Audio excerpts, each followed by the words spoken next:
सुदेवा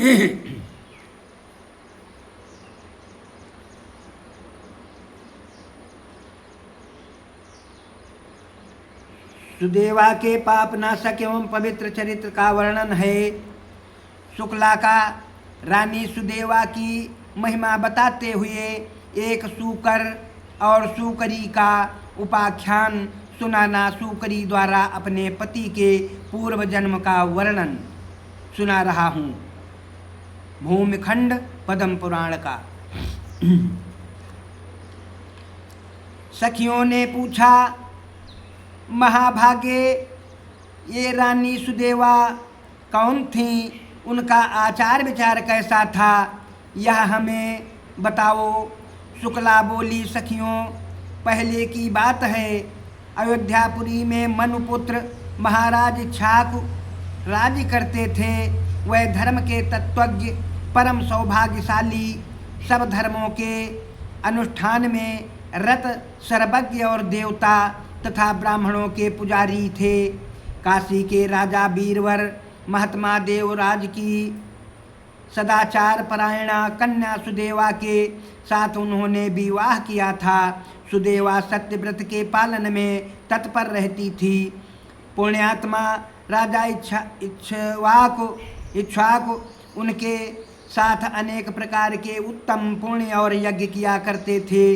एक दिन महाराज अपनी रानी के साथ गंगा के तटवर्ती वन में गए और वहां शिकार खेलने लगे। उन्होंने बहुत से सिंहों और सूकरों को मारा। वह शिकार में लगे ही हुए थे कि इतने में उनके सामने एक बहुत बड़ा सूअर आ निकला।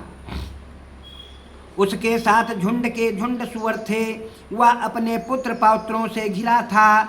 उसकी प्रियतमा सूकरी भी उसके बगल में मौजूद थी। उस समय सूअर ने राजा को देखकर अपने पुत्रों, पौत्रों तथा पत्नी से कहा, प्रिय कौशल देश के वीर सम्राट महातेजस्वी इक्ष्वाकु यहाँ शिकार खेलने के लिए पधारे हैं। उनके साथ बहुत से कुत्ते और व्याध हैं। इसमें संदेह नहीं कि ये मुझ पर भी प्रहार करेंगे। महाराज इक्ष्वाकु बड़े पुण्यात्मा हैं। ये राजाओं के भी राजा और समस्त विश्व के अधिपति हैं। प्रिय, मैं इन महात्मा के साथ रणभूमि में पुरुषार्थ और पराक्रम दिखाता हुआ युद्ध करूंगा। यदि मैंने अपने तेज से इन्हें जीत लिया तो पृथ्वी पर अनुपम कीर्ति भोगूंगा, और यदि वीरवर महाराज के हाथ से मैं ही युद्ध में मारा गया तो भगवान श्री विष्णु के लोक में जाऊंगा। ना जाने पूर्व जन्म में मैंने कौन सा पाप किया था जिससे सूअर की योनि में मुझे आना पड़ा। आज मैं महाराज के अत्यंत भयंकर पैने और तेज धार वाले सैकड़ों बाणों की जलधारा से अपने पूर्व संचित घोर पातक को धो डालूंगा।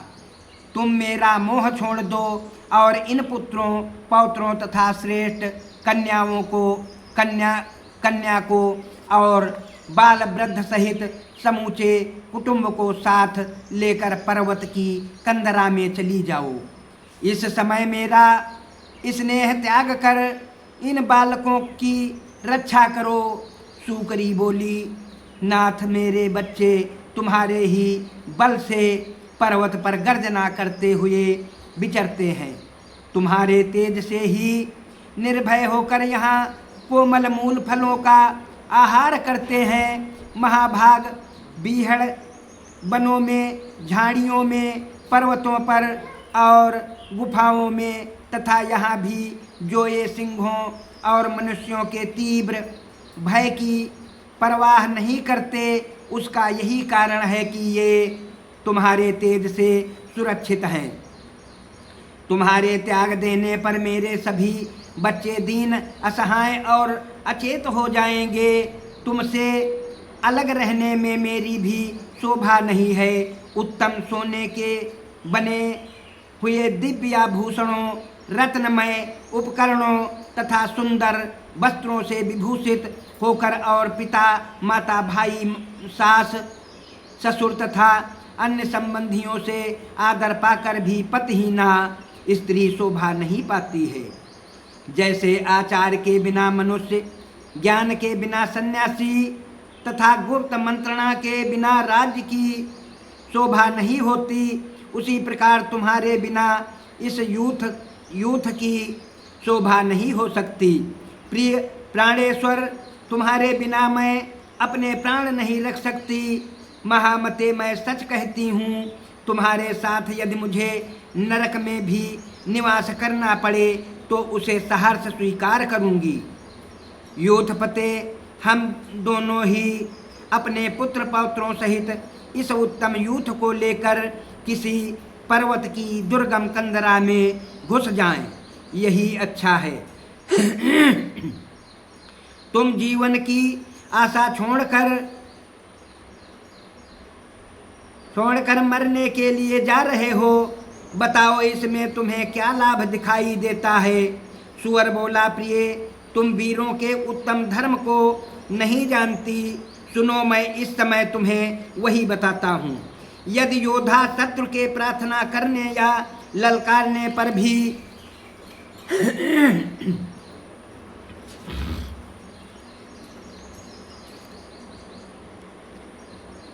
काम, लोभ, भय अथवा मोह के कारण उसे युद्ध का अवसर नहीं देता, वह 1000 युगों तक कुंभीपाक नामक नरक में निवास करता है। वीर पुरुष युद्ध में शत्रु का सामना करके यदि उसे जीत लेता है तो यश और कीर्ति का उपभोग करता है, अथवा निर्भयता पूर्वक लड़ता हुआ यदि स्वयं ही मारा जाता है तो वीर लोक को प्राप्त हो दिव्य भोगों का उपभोग करता है। प्रिय, 20,000 वर्षों तक वह इस सुख का अनुभव करता है। मनुपुत्र राजा इक्ष्वाकु यहाँ पधारे हैं, जो स्वयं बड़े वीर हैं। ये मुझसे युद्ध चाहें तो मुझे अवश्य ही इन्हें युद्ध का अवसर देना चाहिए। सुबह महाराज युद्ध के अतिथि होकर आए हैं और अतिथि सनातन श्री विष्णु का स्वरूप होता है, अतः युद्ध रूप से इनका सत्कार करना मेरा आवश्यक कर्तव्य है। सूकरी बोली, प्राणनाथ, यदि आप महात्मा राजा को युद्ध का अवसर प्रदान करेंगे तो मैं भी आपके साथ रहकर आपका पराक्रम देखूंगी। यों कहकर सूकरी ने तुरंत अपने प्यारे पुत्रों को बुलाया और कहा, बच्चों, मेरी बात सुनो। युद्ध भूमि में सनातन विष्णु रूप अतिथि पधारे हैं। उनके सत्कार के लिए मेरे स्वामी जाएंगे, इनके साथ मुझे भी वहां जाना चाहिए। तुम्हारी रक्षा करने वाले प्राणनाथ जब तक यहाँ उपस्थित हैं तभी तक तुम दूर के पर्वत की किसी दुर्गम गुफा में चले जाओ। पुत्रों, मनुपुत्र इक्ष्वाकु बड़े बलवान और दुर्दमनीय राजा हैं। ये हम लोगों के लिए काल स्वरूप हैं, सबका संहार कर डालेंगे, अतः तुम दूर भाग जाओ। पुत्रों ने कहा, जो माता पिता को संकट में छोड़कर जाता है वह पापात्मा है, उसे महारौद्र एवं अत्यंत घोर नरक में गिरना पड़ता है। यह उसके लिए अनिवार्य गति है। जो निर्दयी अपनी माता के पवित्र दूध को पीकर परितुष्ट होता है और माँ बाप को विपत्ति में छोड़कर चल देता है, वह कीड़ों और दुर्गंध से परिपूर्ण नरक में पड़कर सदा पीप का भोजन करता है। इसलिए माँ हम लोग पिता को और तुम्हें यहाँ छोड़कर नहीं जाएंगे। ऐसा निश्चय करके समस्त सूकर मोर्चा बांधकर खड़े हो गए। वे सभी बल और तेज से संपन्न थे। उधर अयोध्या के वीर महाराज सुकुमार इच्छाकु अपनी सुंदरी भार्या तथा चतुरंगिणी सेना के साथ आखेट के लिए चले। उनके आगे आगे व्याध कुत्ते और तेज चलने वाले वीर योद्धा थे। वे लोग उस स्थान के समीप गए जहां बलवान सूकर अपनी पत्नी के साथ मौजूद था। छोटे बड़े बहुत से सुअर सब ओर से उसकी रक्षा कर रहे थे। गंगा के किनारे मेरु पर्वत की तराई में पहुंचकर महाराज इच्छाक ने व्याधों से कहा, बड़े बड़े वीर योद्धाओं को सूकर का सामना करने के लिए भेजो। इस प्रकार महाराज की आज्ञा से भेजे हुए बलवान तेजस्वी तथा पराक्रमी योद्धा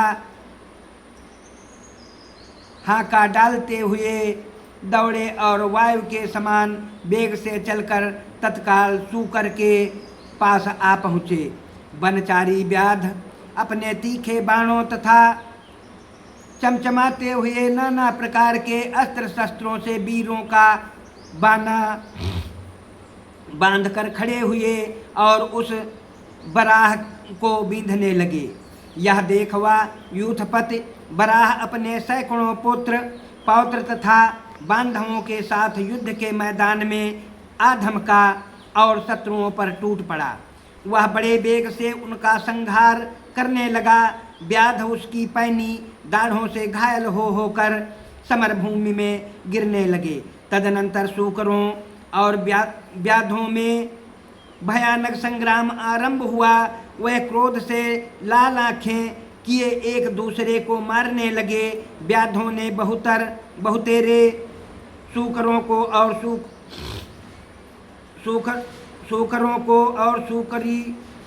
सूकरों ने अनेक व्याधों को मार गिराया।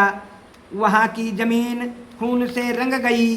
कितने ही सूकर मर खप गए, कितने घायल हुए और कितने ही भाग भाग कर बीहड़ स्थानों झाड़ियों कंदराओं और अपनी अपनी मांदों में जा घुसे। यही दशा व्याधों की भी हुई। कितने ही मर गए, कितने ही सुअरों की पैनी दाढ़ों के आघात से कट गए और कितने ही टुकड़े टुकड़े होकर प्राण त्याग स्वर्गलोक को चले गए। केवल वह बलाभिमानी बराह अपनी पत्नी तथा 5-7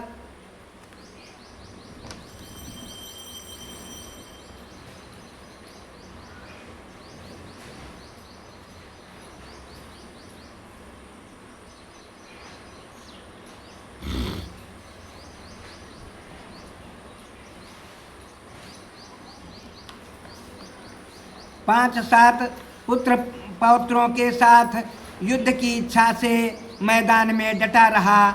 उस समय सूकरी ने उससे कहा, नाथ मुझे और इन बालकों को साथ लेकर अब यहाँ से चले चलो। सूकर ने कहा, महाभागे 2 सिंहों के बीच में सुअर पानी पी सकता है, किंतु 2 सुअरों के बीच में सिंह नहीं पी सकता। सुअर जाति में ऐसा उत्तम बल देखा जाता है। यदि मैं संग्राम में पीठ दिखाकर चला जाऊं तो उस बल का नाश ही करूंगा। मेरी जाति की प्रसिद्धि ही नष्ट हो जाएगी। मुझे परम कल्याणदायक धर्म का ज्ञान है। जो योद्धा काम, लोभ अथवा भय से युद्ध तीर्थ का त्याग करके भाग जाता है वह निसंदेह पापी है। जो तीखे शस्त्रों का व्यूह देखकर प्रसन्न होता है और रण सिंधु में गोता लगाकर तीर्थ के पार पहुंच जाता है, वह अपने आगे की 100 पीढ़ियों का उद्धार कर देता है और अंत में विष्णु धाम को जाता है। जो अस्त्र शस्त्रों से सुसज्जित योद्धा को सामने आते देख प्रसन्नता पूर्वक उसकी ओर बढ़ता है। उसके पुण्य फल का वर्णन सुनो।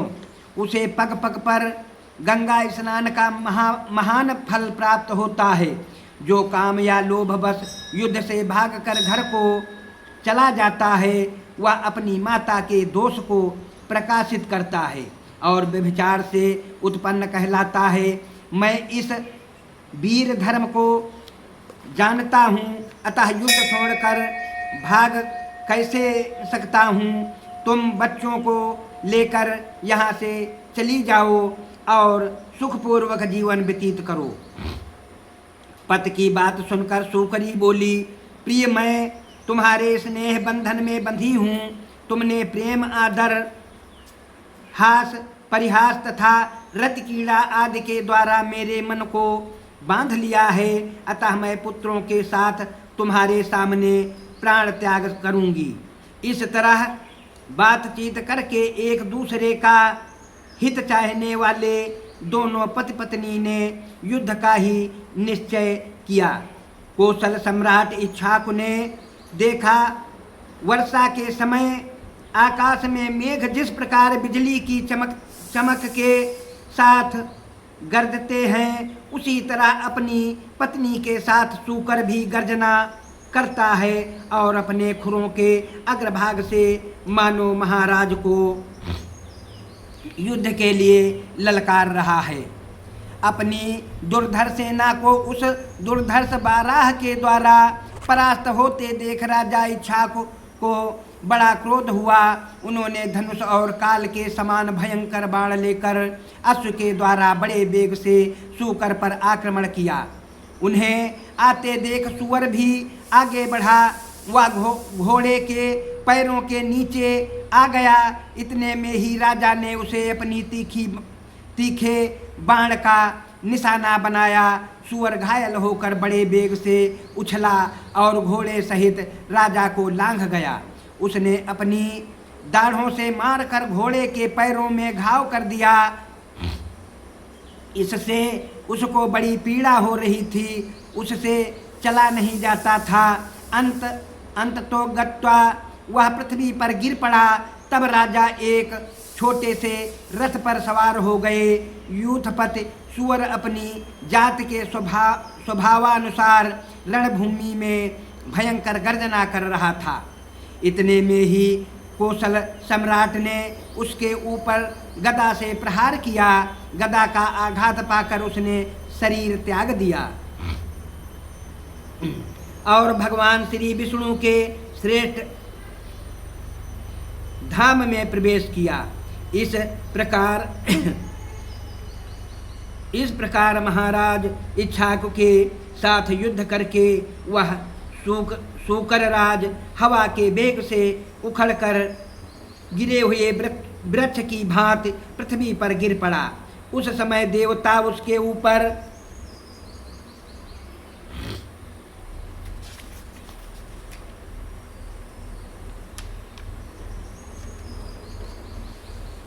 फूलों की वर्षा कर रहे थे।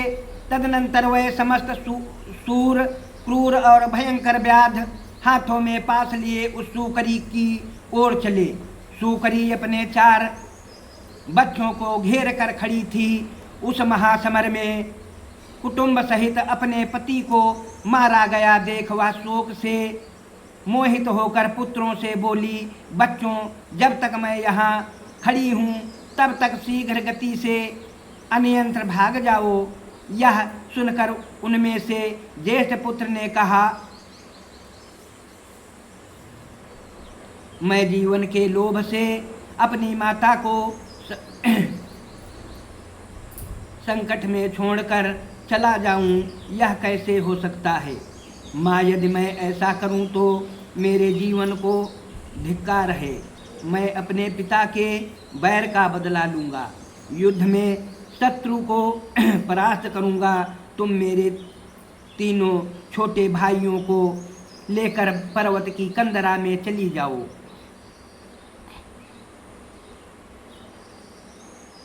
जो माता पिता को विपत्ति में छोड़कर जाता है वह पापात्मा है, उसे कोटि कोटि कीड़ों से भरे हुए नरक में गिरना पड़ता है। बेटे की बात सुनकर सूकरी दुख से आतुर होकर बोली, आह मेरे बच्चे, मैं महापापिनी तुझे छोड़कर कैसे जा सकती हूँ। मेरे एक 3 पुत्र भले ही चले जाएं। ऐसा निश्चय करके उन दोनों माँ बेटे ने शेष 3 बच्चों को आगे कर लिया और व्याधों के देखते देखते वे विकट मार्ग से जाने लगे। समस्त सूकर अपने तेज और बल से जोश में आकर बारंबार गरज रहे थे। इसी बीच में वह सूरवीर व्याध वेग से चलकर वहां आ पहुँचे। सूकरी और सूकर दोनों माँ बेटे व्याधों का मार्ग रोककर खड़े हो गए। व्याध तलवार, बाण और धनुष लिए अधिक समीप आ गए और तीखे तोमर, चक्र तथा मुसलों का प्रहार करने लगे। जेठ पुत्र माता को पीछे करके व्याधों के साथ युद्ध करने लगा। कितनों को दाढ़ों से कुचलकर उसने मार डाला, कितनों को थुथुनों की चोट से धराशायी कर दिया और कितनों को खुरों के अग्रभाग से मारकर मौत के घाट उतार दिया। बहुत से शूरवीर रणभूमि में ढेर हो गए। राजा इच्छाक संग्राम में सुअर को युद्ध करते देखकर और उसे पिता के समान ही शूरवीर जानकर स्वयं उसके सामने आए। महातेजस्वी प्रतापी मनुष्य कुमार के हाथ में धनुष बाण थे। उन्होंने अर्धचंद्राकार तीखे बाण से सूकर पर प्रहार किया। उसकी छाती छिद गई और वह राजा के हाथ से घायल होकर पृथ्वी पर गिर पड़ा। गिरते ही उसके प्राण पखेरु उड़ गए। पुत्र के शोक और मोह से अत्यंत व्याकुल होकर सूकरी उसकी लाश पर गिर पड़ी। फिर संभल कर उसने अपने थूथुन से ऐसा प्रहार किया जिससे अनेकों शूरवीर धरती पर सो गए। कितने ही व्याध धराशायी हुए, कितने ही भाग गए और कितने ही काल के गाल में चले गए। सूकरी अपने दाढ़ों के प्रहार से राजा की विशाल सेना को खदेड़ने लगी। यह देख काशी नरेश देवराज की पुत्री महारानी सुदेवा ने अपने पति से कहा, प्राणनाथ, इस सूकरी ने आपकी बहुत बड़ी सेना का विध्वंस कर डाला, फिर भी आप इसकी उपेक्षा क्यों कर रहे हैं? मुझे इसका कारण बताइए। महाराज ने उत्तर दिया, प्रिय, यह स्त्री है। स्त्री के वध से देवताओं ने बहुत बड़ा पाप बताया है, इसीलिए मैं इस सूकरी को ना तो स्वयं मारता हूँ और ना किसी दूसरे को ही इसे मारने के लिए भेज रहा हूँ। इसके वध के कारण होने वाले पाप से मुझे भय लगता है। यूँ कहकर महाबुद्धिमान राजा चुप हो गए। व्याधों में एक का नाम भार्गव था। उसने देखा सूकरी समस्त वीरों का संहार कर रही है। बड़े बड़े सूरमा भी उसके सामने टिक नहीं पाते हैं। यह देख व्याध ने बड़े वेग से एक पैने बाण का प्रहार किया और उस सूकरी को बींध डाला। सूकरी ने भी झपट कर व्याध को पछाड़ दिया। व्याध ने गिरते गिरते सूकरी पर तेज धार वाली तलवार का भरपूर हाथ जमाया। वह बुरी तरह से घायल होकर गिर पड़ी और धीरे धीरे सांस लेती हुई मूर्छित हो गई। रानी सुदेवा ने उस पुत्र वत्सला सूकरी को जब धरती पर गिरकर बेहोश होते और ऊपर को श्वास लेते देखा तो उनका हृदय करुणा से भर आया। वह उस दुखिनी के पास गईं और ठंडे जल से उसका मुंह धोया, फिर समस्त शरीर पर पानी डाला। इससे सूकरी को कुछ होश हुआ। उसने रानी को पवित्र एवं शीतल जल से अपने शरीर का अभिषेक करते देख मनुष्यों की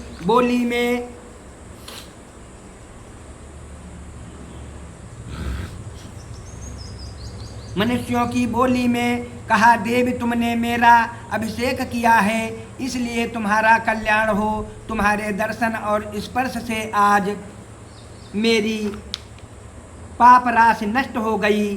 पशु के मुख से यह अद्भुत वचन सुनकर रानी सुदेवा को बड़ा आश्चर्य हुआ। वह मन ही मन कहने लगी, यह तो आज मैंने विचित्र बात देखी। पशु जात की यह मादा इतनी स्पष्ट सुंदर स्वर और व्यंजन से युक्त तथा उत्तम संस्कृत बोल रही है। महाभागा सुदेवा इस घटना से हर्षमग्न होकर अपने पति से बोली, राजन इधर देखिए, यह अपूर्व जीव है। पशु जाति की स्त्री होकर भी मानवी की भांति उत्तम संस्कृत बोल रही है। इसके बाद रानी ने सूकरी से उसका परिचय पूछा। भद्रे, तुम कौन हो? तुम्हारा बर्ताव तो बड़ा विचित्र दिखाई देता है। तुम पशु योनि की स्त्री होकर भी मनुष्यों की तरह बोलती हो। अपने और अपने स्वामी के पूर्व जन्म का वृत्तांत सुनाओ। सूकरी बोली, देव, मेरे पति पूर्व जन्म में संगीत कुशल गंधर्व थे। इनका नाम रंग विद्याधर था। कुछ लोग इन्हें गीत विद्याधर भी कहते थे। ये सब शास्त्रों के मर्मज्ञ थे। एक समय की बात है, महातेजस्वी मुनिश्रेष्ठ पुलस्त जी मनोहर कंदराओं और झरनों से सुशोभित गिरवर मेरु पर निष्कपट भाव से तपस्या कर रहे थे। रंग विद्याधर अपनी इच्छा के अनुसार उस स्थान पर गए और एक वृक्ष की छाया में बैठकर गाने का अभ्यास करने लगे।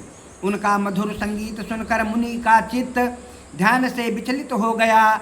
वह गायक के पास जाकर बोले, विद्वान, तुम्हारे गीत के उत्तम स्वर, ताल, लय और मूर्छना युक्त भाव से मेरा मन ध्यान से विचलित हो गया है।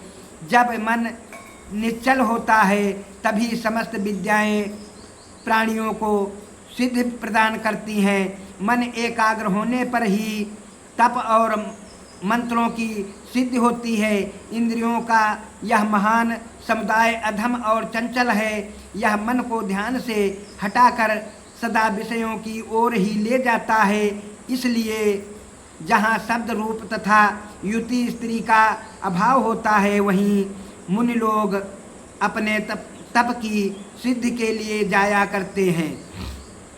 तुम्हारे इस संगीत से मेरे ध्यान में बाधा पड़ती है, अतः मेरा अनुरोध है कि तुम इस स्थान को छोड़कर कहीं अन्यत्र चले जाओ, अन्यथा मुझे ही यह स्थान छोड़कर दूसरी जगह जाना पड़ेगा।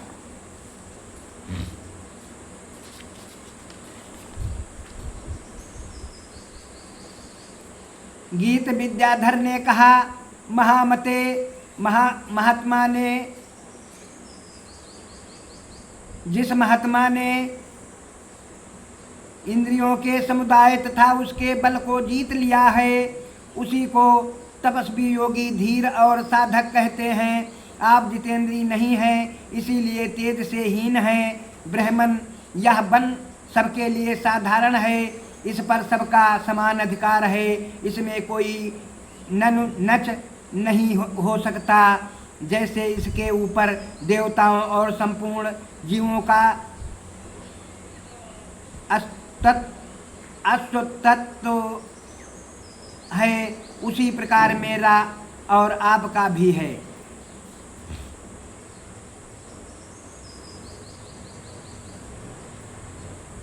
ऐसी दशा में मैं इस उत्तम वन को छोड़कर क्यों चला जाऊं? आप जाएं चाहे रहें, मुझे इसकी परवाह नहीं है। विप्रवर पुलस्त जी धर्मात्मा हैं, इसीलिए वे क्षमा करके स्वयं ही उस स्थान को छोड़कर अन्यत्र चले गए और योगासन से बैठकर तपस्या करने लगे।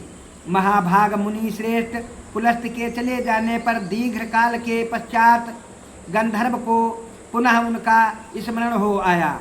वह सोचने लगे, मुनि मेरे ही भय से भाग गए थे, चलूं देखूं कहाँ गए, क्या करते हैं और कहाँ रहते हैं। यह विचार कर गीत विद्याधर ने पहले महर्षि के स्थान का पता लगाया और फिर बाराह का रूप धारण करके वे उनके उत्तम आश्रम पर गए, जहाँ पुलस्त जी आसन पर विराजमान थे। उनके शरीर से तेज की ज्वाला उठ रही थी, किंतु मेरे पति पर इसका कुछ प्रभाव ना पड़ा। वे कुचेष्टा पूर्वक थूथुन के अग्रभाग से उन नियमशील ब्राह्मण का तिरस्कार करने लगे, यहाँ तक कि उनके आगे जाकर उन्होंने मलमूत्र तक कर दिया, किंतु पशु जानकर मुनि ने उनको छोड़ दिया, दंड नहीं दिया।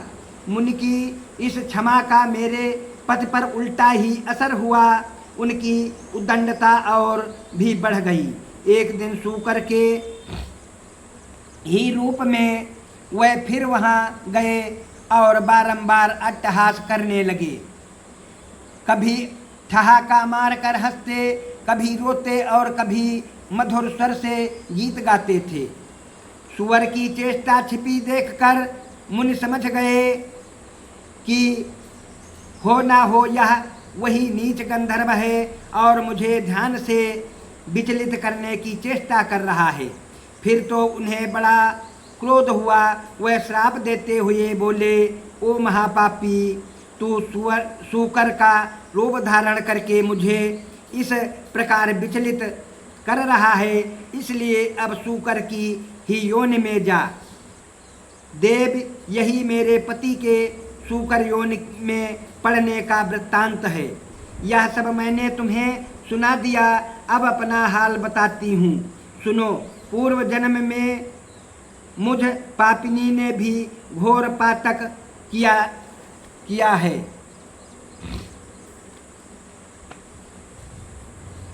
सूकरी द्वारा अपने पूर्व जन्म के वृत्तांत का वर्णन तथा रानी सुदेवा के दिए हुए पुण्य से उसका उद्धार।